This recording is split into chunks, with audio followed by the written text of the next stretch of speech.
Hello and a very good evening. I'm joined by Malavika Avinash, BJP spokesperson for Karnataka, cinema star, actor, lawyer, and I can go on with all the titles that she possesses. Malavika Avre, thank you so much. Namaskara. It's so good to see you again. Namaste. First of all, congratulations on KGF 2. What an Thank you. overwhelming response and what a movie. I was there and I was going through a very low day on that particular day and I watched KGF and the next 1 week I was totally pumped.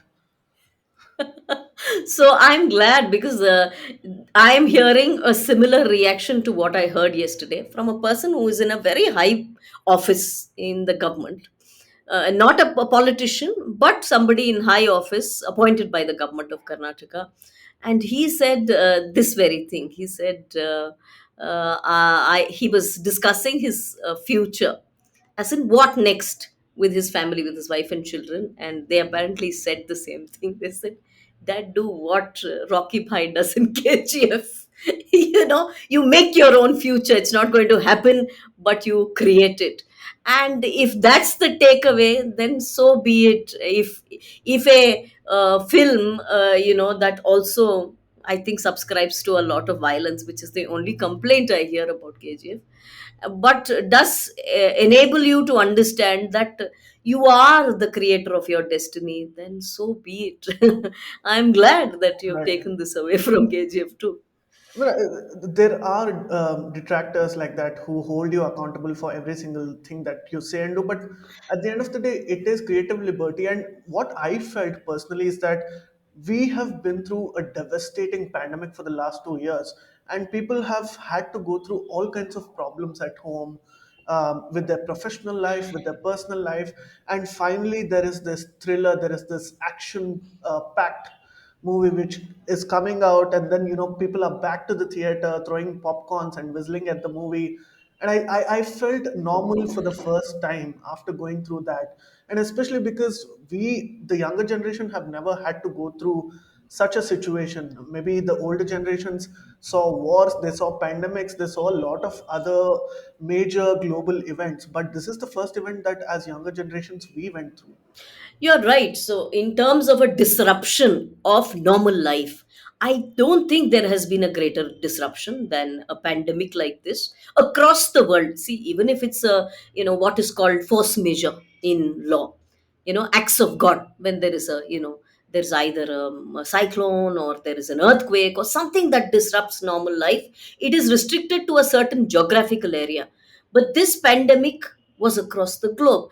And hence, yes, life needed to come back to normalcy, and it's come back with a bang with KGF 2. And let me tell you that there are the two major things that have that are very very reassuring to all of us. Is one, as an actress I'm telling you, is one, that the film is a runaway hit and that life in terms of work has begun again. I've been shooting through the whole of last month, which I was not till 3 months ago. Even the Omicron caused a lot of disruption. The other thing is Kannada films, which were essentially the underdog, right? Or Kannada, as a film industry, we were this younger brother and the weaker brother, whatever you can call it, in South India, right? We and Malayalam, we are always treated as the underdog because Telugu and Tamil is big, and bigger than everyone is Hindi. So, in the middle of all this, I think KGF found a space for South Indian films, which is indeed very very reassuring, and in many ways probably the beginning of a new era.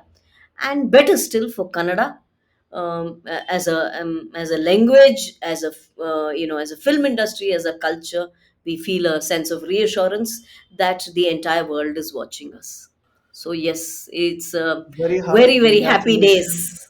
Thank And you, we are thank you. very, very proud of KGF as a product and all of you who are involved in it. And may I begin with some serious questions?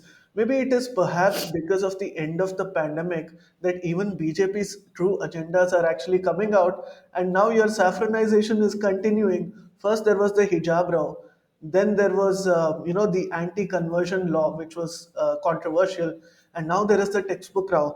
How do you respond to this? Have you been, again, taken off from a break and continued with this saffronization? Is what the Congress is saying. I think saffronization is a term that is used whenever we do some reclamation or decluttering or, enabling the society to be devoid of what was meant to be thrust on them. So every time something like that happens, we are accused of saffronization. As far as hijab is concerned, we were insisting on what is the right thing, which is the uniform. So removing hijab is not saffronization. Removing hijab is equality. This special treatment that is sought is disenabled, and therefore people are up in arms. So in many ways, appeasement is removed. When appeasement goes, then then the eyebrows are up. So also with the textbooks. Let me just I was speaking to Rohit Chakratirtha also, who's in the eye of the storm today, who's responsible for this entire row and all of the accusations that are being thrown at the BJP government, as well as at the larger ideological group that we belong to. When you say saffronization would be to thrust our ideology, which is Hindu nationalism, into textbooks, right? That would be saffronization. Here, like I began saying, what he's effectively done, the intent or the vision that Rohit claims his committee had, because his committee had members who were from the earlier committee also, the revision committee that was set up by Sidramaya. His intent and his goal was to declutter, was to de ideologize, if I may say, or de leftize or decommunize this communism or left thinking that was thrust into textbooks since independence, right? Got greater fervor with the revision committee that was set up by Siddaramaya under the stewardship of Bargur Ramchandrappa. That was essentially decluttered in many ways. Children are meant to study everything without any isms attached, and allowed to have a free mind to decide which ism they will pick later in life. That was the intent of this committee. And that is what has happened. If that is saffronization, I do not know what to say. Because I'll give you two simple examples and perhaps we can Okay. move on.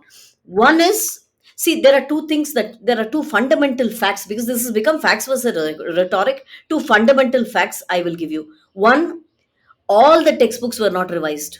Only social sciences and Kannada language. These were the only from class 1 to class 10, right? In Kannada, 6 to 10 in social sciences. So this is all that was done. Because today, a science professor is jumping and saying, oh, saffronization, because science hasn't been touched at all. So where is the saffronization? Right? And why? And he says, I was in the committee, the previous committee. This revision has to be, cancelled, like science hasn't been touched at all. So there's a lot of facts versus rhetoric. I'll just give you two simple examples. Now, there are two lessons of Nehru. If we are talking de-saffronization or or whatever, that we are saffronizing and they need to, sort of save children from it. There are two lessons on Nehru. You tell me, what is Nehru? Now, should I say it is Congressization that we removed? Why do they have two lessons on Nehru? So I can go on. The other thing that one must take into account when we discuss this textbook revision fundamentally is to understand that Mr. Siddaramaya, who's the former Chief Minister of Karnataka, who was heading the Congress government which decided to do this textbook revision, for what reason we don't know. Because such a revision activity hasn't happened ever since anyone can remember. So he started it, we didn't start it. He started it, and would you believe it that the chief minister of a state sat through the meeting? It was not the textbook committee, but the chief minister himself who oversaw this with such great interest. Can you tell me what for? What did he find so faulty with his own Nehruvian education system or textbooks that he had to get into it? Which means the intent was to thrust a lot of left thinking into the books, Okay, into fair enough. And the even if we language were to books as well consider, as social sciences. okay, but even if we were to consider that your intention is pure and that only certain sections have been touched, that too because you wanted to expose the students to another side of the spectrum which they have never been exposed to, we will give you that benefit of the doubt. But what the opposition today is accusing you of is, why are the scholars and the authors today making a scene out of it? They're protesting against the government. So, this is some sort of a award wopsy again happening, against the government. You know what a farce award wapasi was? You see, every time there is a mortal fear that sets into these people of being exposed. You see, they've been propounding something for the last 70 years, right? Before 2014, what they propounded was the word.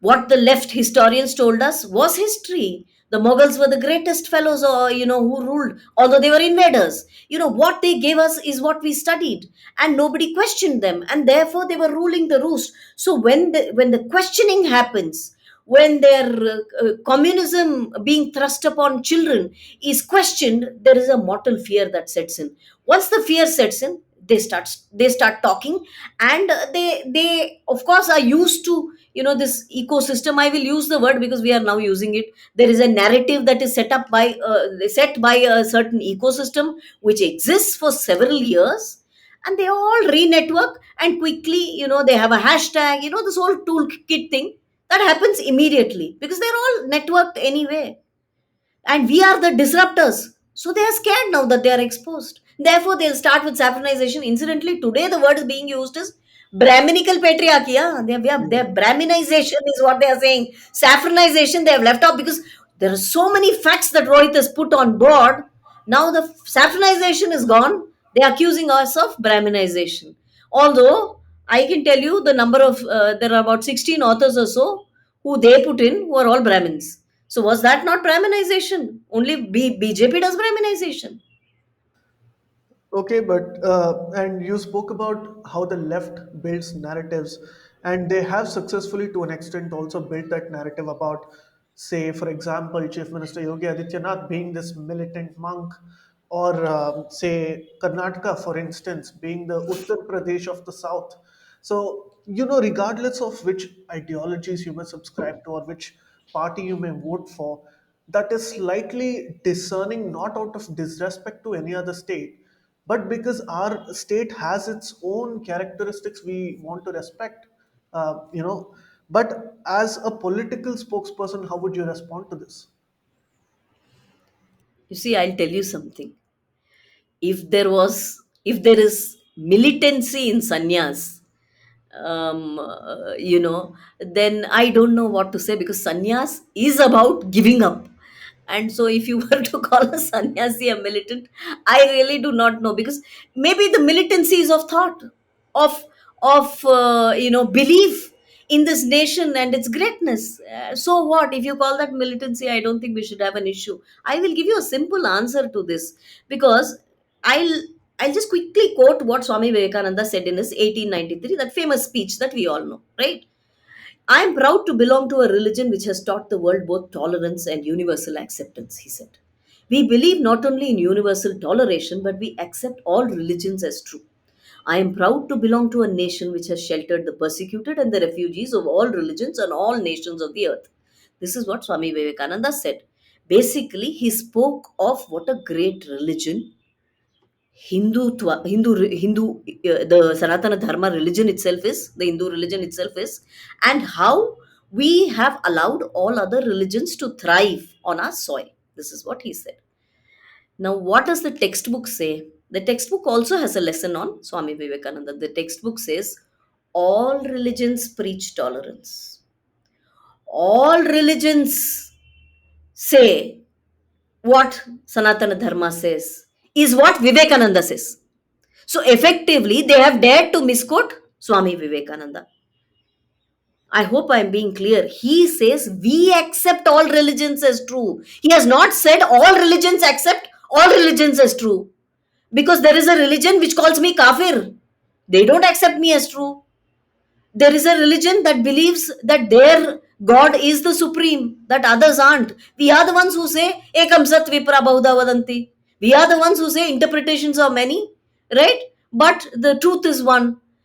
However, they have conveniently camouflaged and misquoted people as great as Swami Vivekananda for the simple reason that they are driving this pseudo secularism that Siddaramaya subscribes to, of his Ahinda, of all the politics that he does. See, this essentially is what this textbook revision committee has done. And if we are being called as being modeled after UP, so be it.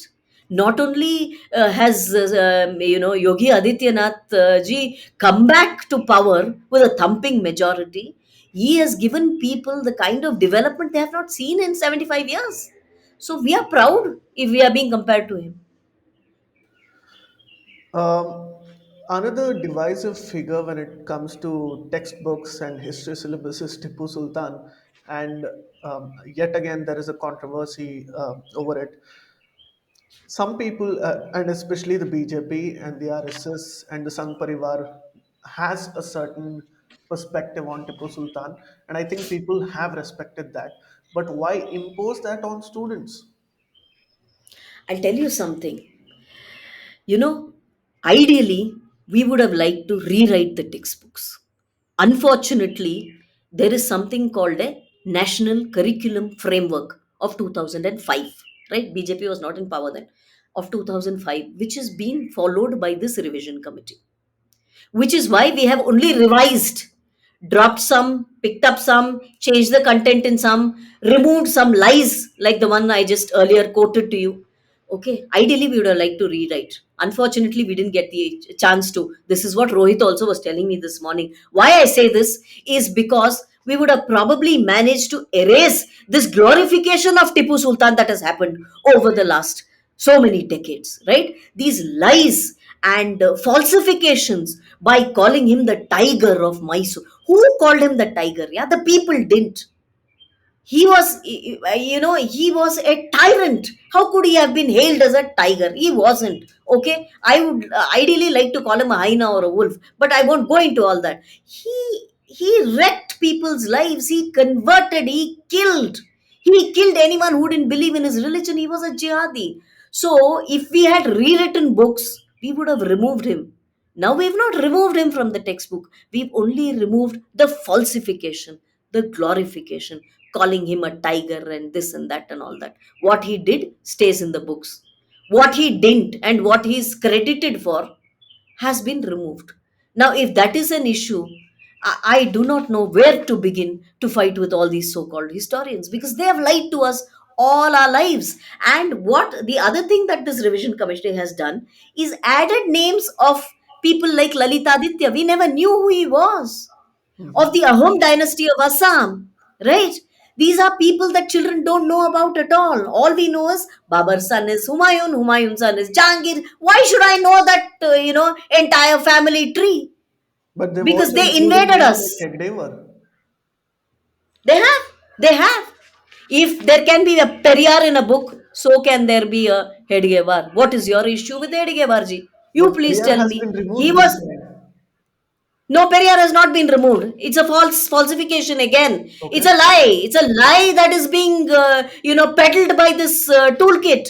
Neither has Narayana Guru been removed, nor has Periyar been removed. In fact, they accuse us of removing Kuempu. They removed Kuempu. They have removed Kayyaraki and Arai. Why? Because he says Eruti Ude, Haruti De, Bauta.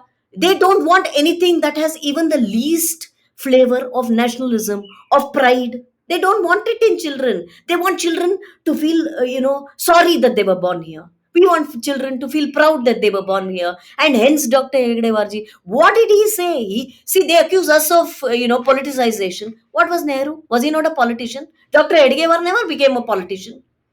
His intent, see, they accuse us of pushing the RSS ideology. There is no ideology pushing. Here is a person who spoke of what is to happen to this nation after we get independence from the British, which was an eventuality that was expected in the 1920s, right? The British were not going to stay forever, they were going to leave. Now, he thought of what is to happen to the youth of this country when they leave. How are they going to be molded to build this nation? That's what the RSS is all about. Preparing people to build nation. Personality development. What is the fault with that? What are you faulting us with? If there can be a lesson on Periyar, who taught us only bad things about ourselves. He said Hinduism is bad, all your gods are bad. Oh, the British should have stayed. This is what Periyar said. And he said, "Oh, Dravidian, this and that." He in many ways spoke of separatism also. So Yes. if there can be a Periyar, there should be a Hedgewar. There people should know what he said, and this whole myth has to be removed. And Narayana Guru, nobody has touched, because they have removed Ambedkar. Incidentally, in class 10, they have removed both Ambedkar and Gandhi. You tell me, you tell me, why did they touch Ambedkar? But perhaps this is what the BJP has been struggling for a very long time, because maybe your intentions are true, but they're portrayed otherwise. And that is just being reflected in what you just said over the last 5 to 10 minutes. Uh, in fact, if I may add, when the DMK government was sworn in just a few months ago, again textbook syllabuses were changed, and not an eyelid was actually battened on this. Nobody made an outrage, but every time there is something that happens in Karnataka, there is a selective outrage. So perhaps I'm leading you to it, but I would like an answer from you.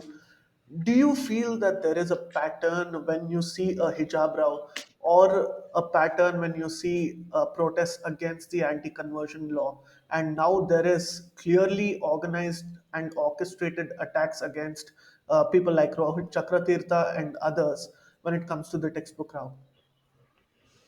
See, what happens is there has been a certain group of people who have been wielding power for the longest time in various echelons, right? Different people, scholars, academicians, writers, filmmakers. Then these are the people that form opinion in society, and of course the even the officer cadre, all of them, right? There have been certain people who've been ruling the roost for a long time. Now, 2014 onwards, all of their positions have been shaken because they never expected to go out of power. When is lost, they get desperate. When I say power, because these are the people who actually use the political power. I don't know how much the political class itself uses it, but scholars and academicians too, because they decide what anybody is supposed to study, or they decide how people are to think.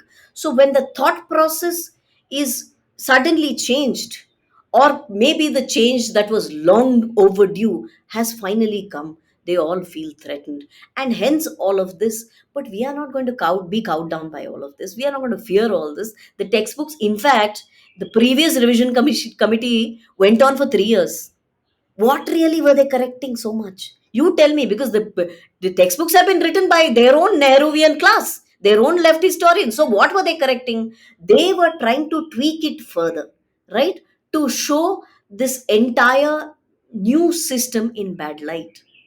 In fact, there are lessons where children are taught that communism as a form of governance is superior to what we have, democracy. Can you believe it? They are actually peddling China's communism through textbooks in India. So this was a design now that has been broken. And they took 2.5 years to create that design. And the textbooks never reached the hands of the children, and the government changed.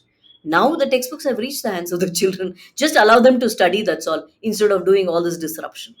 And one more accusation that has been leveled against your government is that since Karnataka is going to polls in less than a year or so, the government is trying to maintain its relevance. So, since they cannot prove anything in terms of governance or any of its actual achievements, they're trying to make up a lot of these controversies. How would you respond to that accusation of the opposition? Hijab controversy was class 12, below 18. Yeah. These textbooks are for kids below 18, obviously, because it's up to class 10. They are not our voters. So what is it that we are, suddenly trying to instill in all of them, or whatever, indoctrinize them, or brainwash them into what? They are not going to vote for us. No, it's the other way around. None of these controversies are beneficiary to us, because the hijab row is for kids below 18. I mean, whatever happened. And the court order also is for kids below 18. So they are not voters. They are not going to come back and vote for BJP next year. Neither are these kids who are reading these books. As we are accused of, saffronizing them or whatever. If we are looking at elections next year, why would we saffronize them? We would saffronize the voters, not these kids. So they need to stay relevant. The problem is losing relevance creates this fear in people, and uh, whether it is Bargu Ramchandrappa or anybody else, I think they're all, their so-called glory is all waning, and they're getting exposed with each passing day. Why would he remove Kuempu's lessons? Why would he remove Ambedkar? He's scared that people are asking him questions, because the minute the revision committee comes out with its books, then you know what went missing and what stayed. Right. So it's their fear that is manifesting as a controversy. The committee was set up in September last year. It is a matter of in public domain. Everyone knew. Now suddenly, what is all this drama about? My final question to you is: are you confident that you are going to come back to power in 2023? Because right now it seems like a very tough battle. Both there is disunity and infighting in both the parties to a very large extent, and I think the JDS is struggling for relevance. And we saw that with Mr. Kumar Swami's statement yesterday about the textbook row. I think Mr. Kumaraswamy is basically, again, he is also trying to find relevance, because his party doesn't extend beyond his family. We know that, right? In fact, just a few days ago, a friend of mine had put up a status on who are the five Ratnas or six Ratnas of JDS and all of that. And I was asking him if he was making it up. It was a sarcastic one, because all the Ratnas were the family, with the Gowda name. He said, no, no, look at the newspaper and send me the clipping. So they, their somehow their politics never extends beyond the family. Now coming to the Congress party, um, it's words cannot explain the kind of infighting that's going on between Mr. Siddaramaiah and DK Shiv Kumar.